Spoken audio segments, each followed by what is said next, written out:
Muling nagbunga ang pinaigting na kampanya ng Rizal Police Provincial Office laban sa iligal na droga matapos maaresto ang tatlong street-level individuals sa ikanasang bypass operation ng Rodriguez Municipal Police Station madaling araw ng Hulyo 1, 2026 sa Barangay Balite, Rodriguez, Rizal. Kinilala ang mga naaresto bilang alias Bahek, 26 taong gulang, alias Nico, 29 taong gulang at alias Makmak, 27 taong gulang.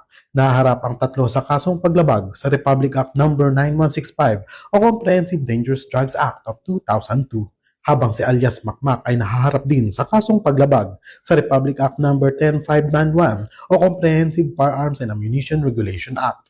Batay sa ulat, isinagawa ng Municipal Drug Enforcement Team ng Rodriguez Municipal Police Station ang bypass operation matapos ang masusing surveillance at kaukulang koordinasyon sa Philippine Drug Enforcement Agency. Nagresulta ito sa pagkakaaresto sa mga sospek habang aktong nagbebenta ng hinihinalang shabu sa isang police pusher buyer.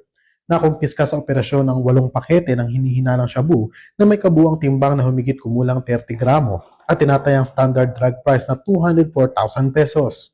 Na-recover din ang bypass money, perang hinihinalang mula sa bentahan ng droga, isang kalibre 38 na revolver, 3 bala ng kalibre 38, isang coin purse at isang sling bag. Ang inventaryo ng mga nakuhang ebidensya ay sinagawa sa presensya ng mga mandatory witnesses at naitala gamit ang alternative recording device alinsunod sa umiiral na batas at mga panuntunan.